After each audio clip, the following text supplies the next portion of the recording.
Helen, welcome. I am Amarachi Ubani. This week, Diplomatic Channel looks into the case of 457 Nigerians in Brazil's federal prison on various drug offences. Chairman of the House of Representatives Committee on Diaspora tells us why they're there and how the Nigerian government has intervened. And then the concluding part of our interview with the head of Syria's mission in Nigeria, Dr. Abdulhamid Saloom, as he defends his country's government. We'll be going into these in a few minutes after a quick check on other diplomatic headlines.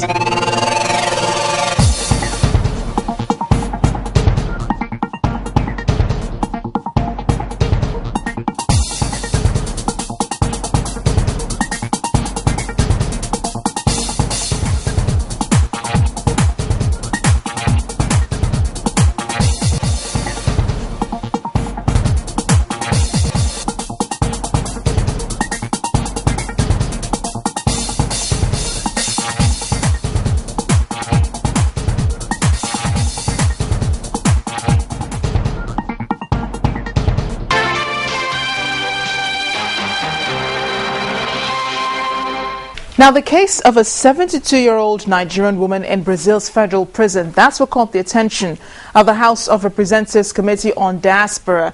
And not exactly, though, because a non-governmental organization, Youth Without Borders, solicited their help for the 14 women in Sao Paulo's Women Plenipotentiary Prison.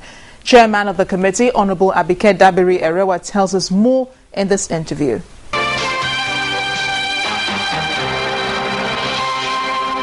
First of all, Honorable Abike Dabiri, thank you for granting us this interview. Thank you. Let's begin with how you heard about Nigerians in Brazil prisons.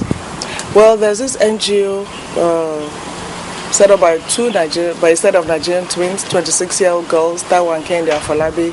They came to the National Assembly, came to my office and told me about the plight of Nigerian prisoners in Brazil, well, especially the women.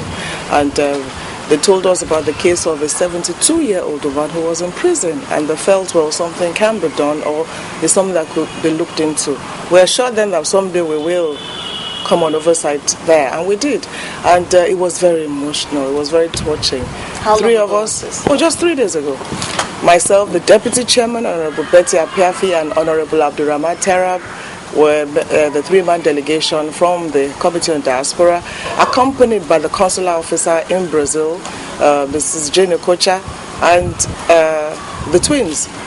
The twins arranged the visit to the prison, and I tell you, it was something else. I mean, having the women working. The 72-year-old woman can be anybody's mother. And her story was quite pathetic. But what we're saying is that, according to Brazilian law, an elderly person will not even be in jail. So we're arranging for her to be placed under house arrest while she's given a speedy trial.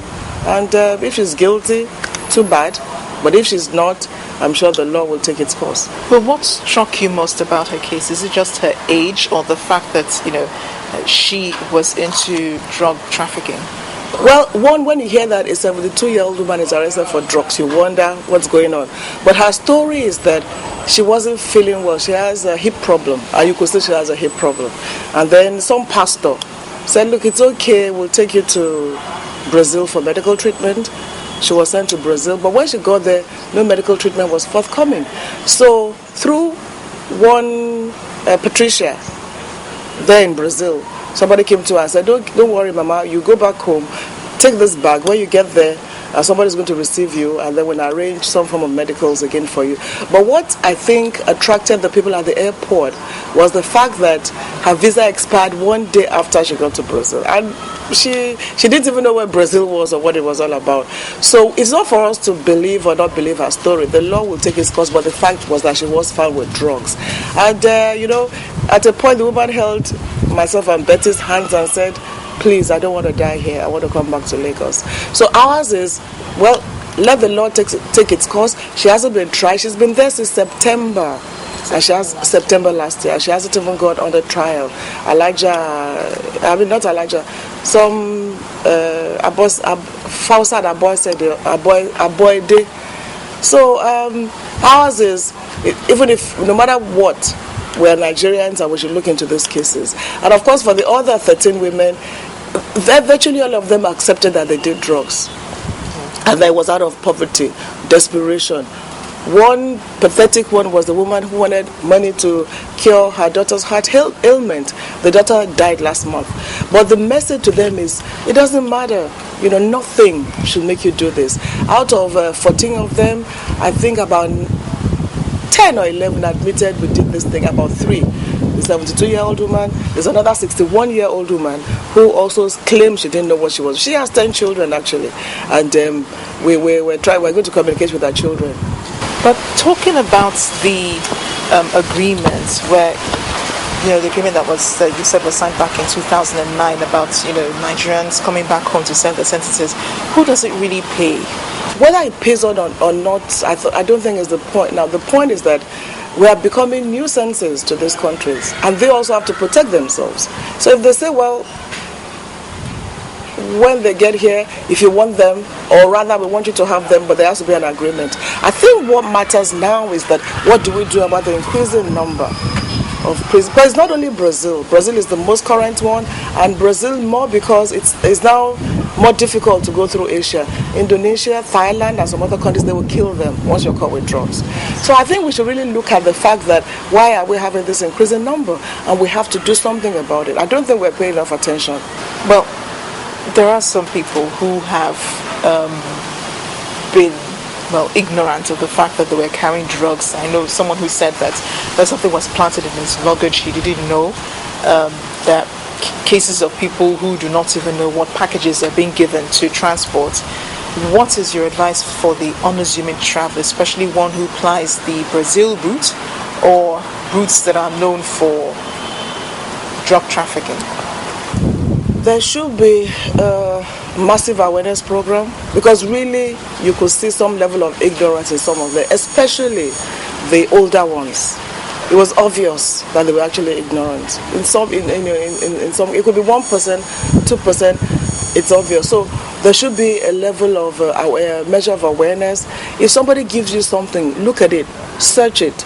In fact, there's a case of a woman where the drug was found inside some T-shirts she was supposed to bring back right inside. So, and I think some of them just sit down and say, well, A hasn't been caught. So it really doesn't matter. So there should be more awareness, and let people know that, don't even carry anything for anybody, or don't let anybody send you with anything. But that we can understand. This is a country where you don't even speak the language, it's Portuguese. They speak. So it's even a problem. NDLEA in particular really has to be on ground in Brazil. That's the major way out. That's what South Africa did. And you find that it has gone down drastically. So if you have our own drug enforcement agencies there, it's going to help a lot. 2, there should be a direct flight between Nigeria and Brazil. This is Brazil, this is Nigeria. 8-hour flight takes you 2 days. So going through those various routes, it becomes a bit more difficult. But if there's a direct flight, and most important is that this is a time where there's beginning to be more trade and investment between Nigeria and Brazil. Both countries really have a lot in common, and there should be more in terms of trade and investment. Honorable Dabiri Arawa, thank you so much for speaking with us. Thank you very much. Thank you.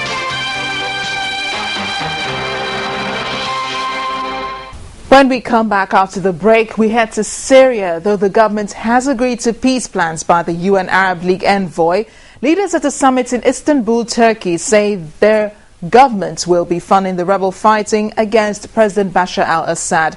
To join us again. We live in an ever-changing world. Every minute we're bombarded by major stories and breaking news. Keep up with the world's major headline news in less than 30 minutes on The World Today. Weekdays, only on Channels Television.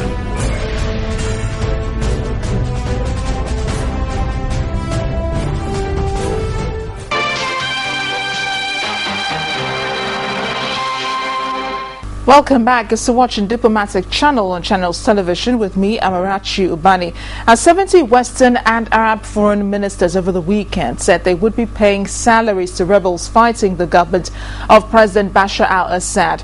The agreement actually is that wealthy Gulf Arab states would supply millions of dollars a month for the Syrian National Council, which is now recognized by leaders as the legitimate representative of Syrians. The SNC President Baran Galoun says the SNC will take charge of the payment of fixed salaries of all officers, soldiers and others who are members of the Free Syrian Army.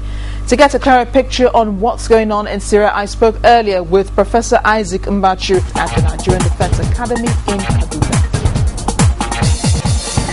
The foreign ministers who are meeting in Istanbul, Turkey, are saying that now wealthy Gulf states will be paying salaries to these rebels. I wanted to get your take on that. Okay, thank you very much. First of all, the foreign ministers of the Arab League, not all of them agree because Iraq is not part of them. Iraq is not in support of what the foreign ministers they agree to fund them, support them, because these foreign ministers were actually delegated by the United States of America and their allies. Otherwise, tell me, what is happening in Syria now? Is it different from what is happening in Bahrain? Why is it that they are not funding the protesters or the criminals in Bahrain? Why are they not supporting those in Morocco? Why are they not supporting those that even rioted in Saudi Arabia or in Jordan? So they are supporting all them the rebels, not because they're no longer the protesters in Syria, because somebody is engineering a regime change in Syria. Okay, sorry. Will not stop at anything until Assad is removed. Okay, President Bashir has always insisted, I think probably in agreement with what you just said, he's insisted that the rebels are being sponsored from the outside. Now, you think that the latest action by these foreign ministers perhaps confirms what he's been saying, that there's a plot to topple perhaps a legitimate government in Syria that has already promised reforms in the next few months? Thank you very much. Assad has already initiated reforms. But the West and the protesters, well, if you call them protesters, but nowadays they are terrorists, would not listen to Assad. In fact, they don't want to give him even chance to hand over to anybody. It is outright let him go into exile with his family. And of course, you know what will happen after then. So what is happening, it is very unfortunate. It is very, very unfortunate because it's just like what I said last time.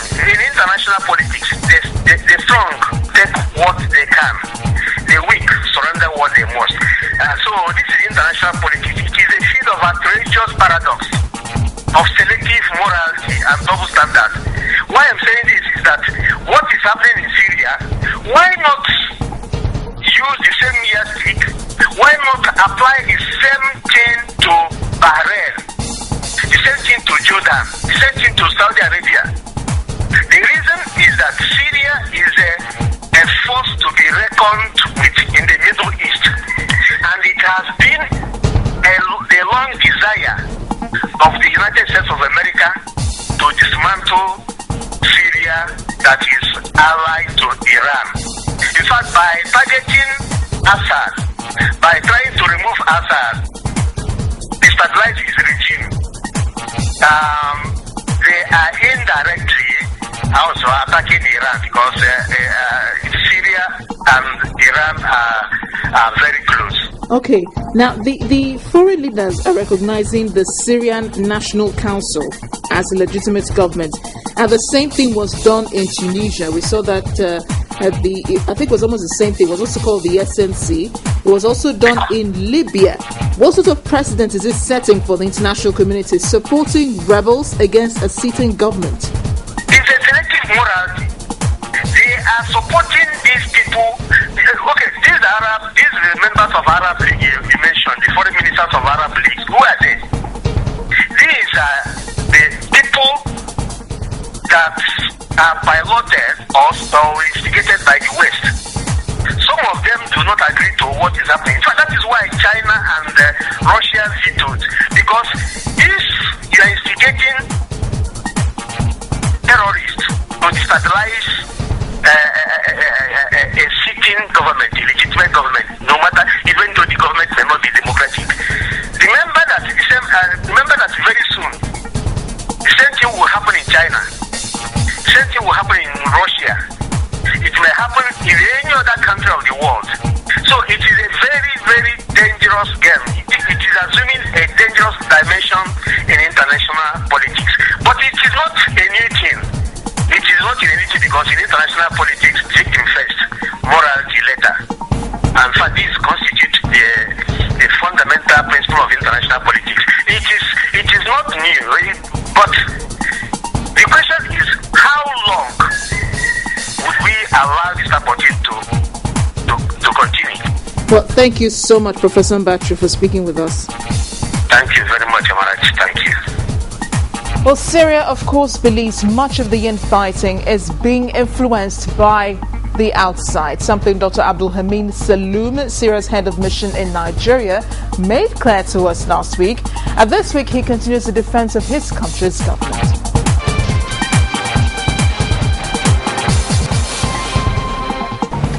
We know the government does enjoy a lot of support in Syria. There are a lot of Syrians who are actually backing President Bashar al-Assad. But how do you reconcile that with the number of people who are calling for him to step down? As I told you, actually, this is, because of this media and these satellite channels that belong to countries which are part of what's going on in Syria. Those channels do not reflect the truth.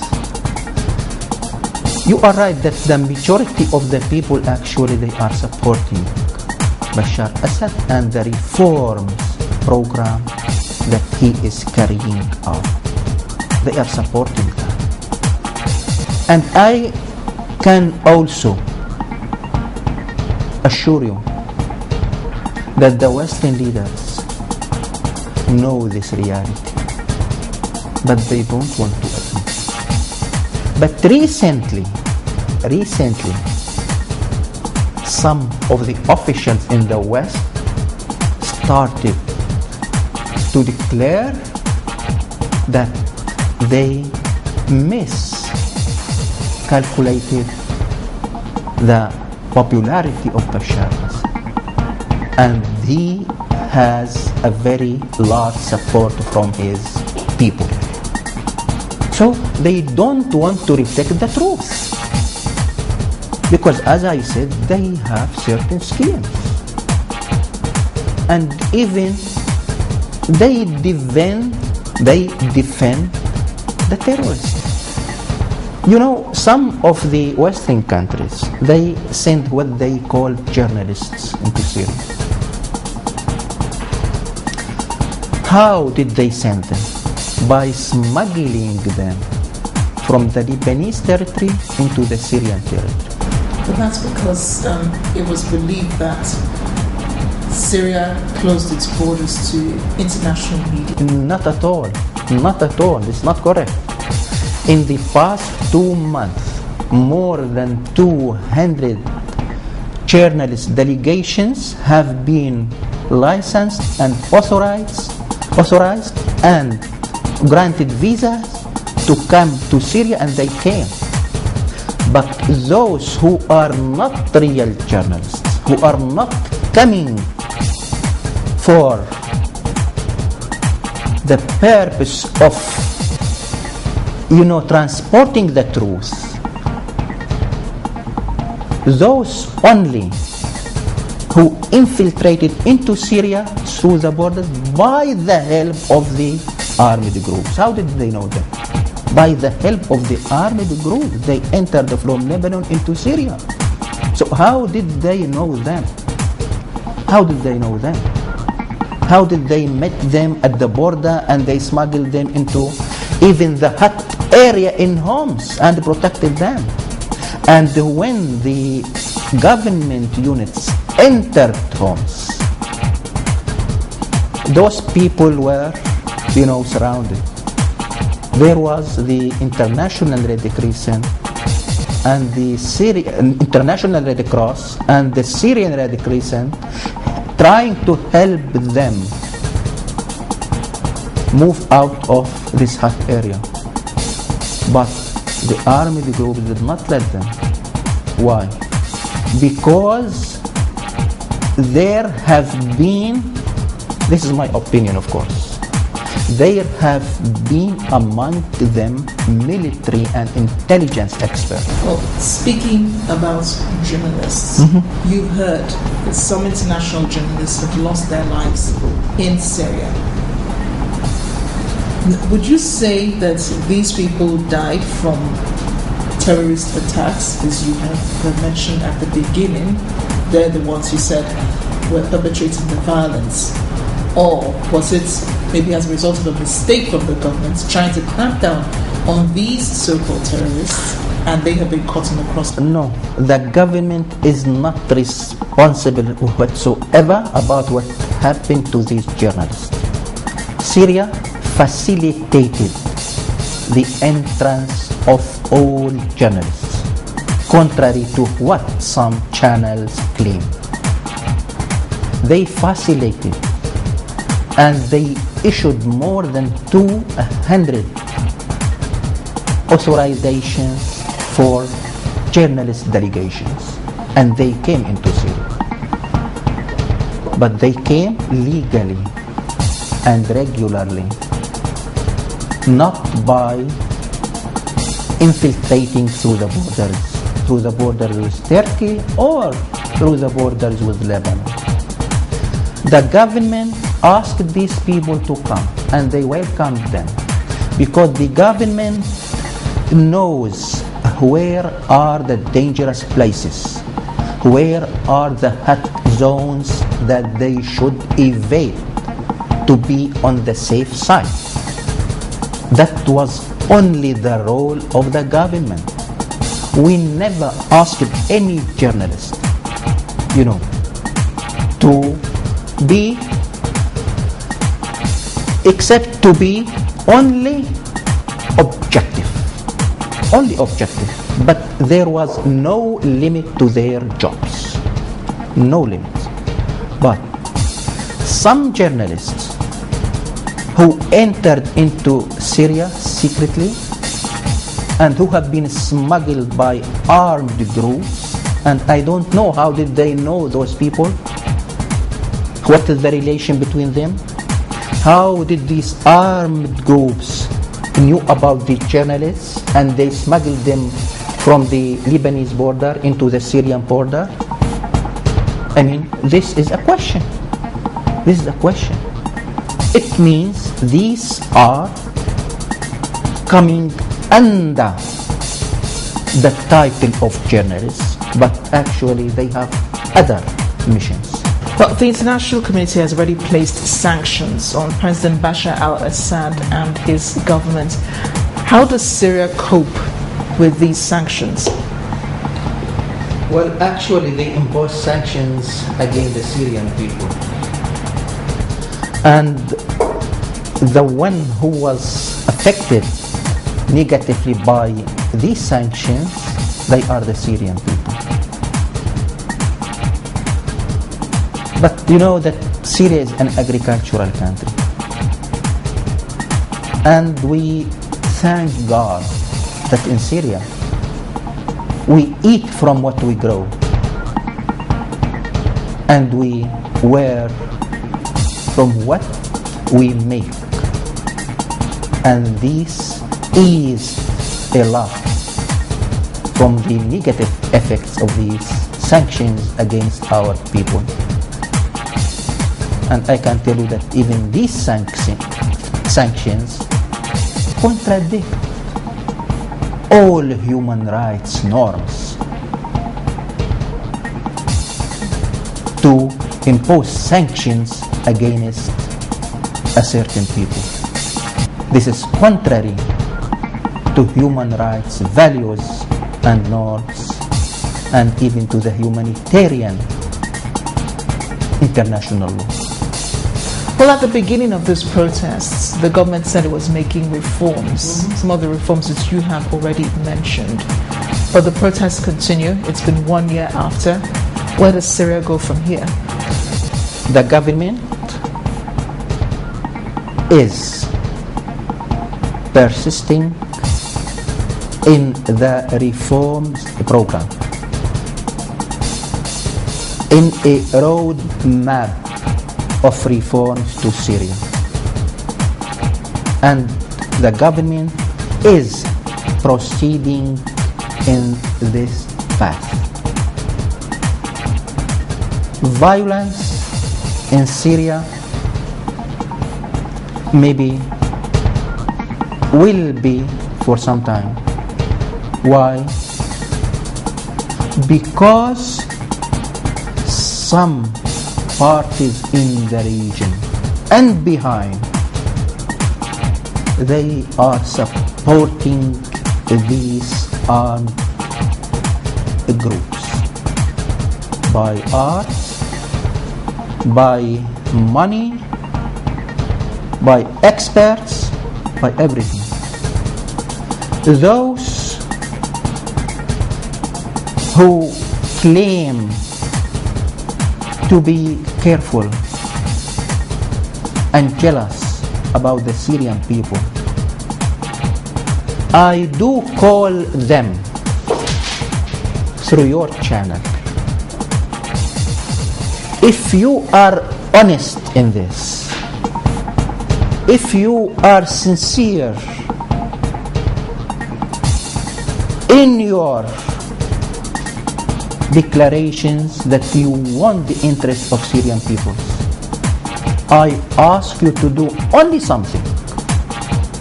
Stop inciting and instigating in your satellite channels, and stop providing these armed people with arms and money. If you do that, we can believe that you are careful. Otherwise, you are complicit and responsible about each drop from the Syrian war. And history will not forgive you. Dr. Salam, thank you so much. Thank you very much to you, and I am very glad that you are here, and thank you for coming to make this interview and reflect the reality. Thank you very much. Thank you.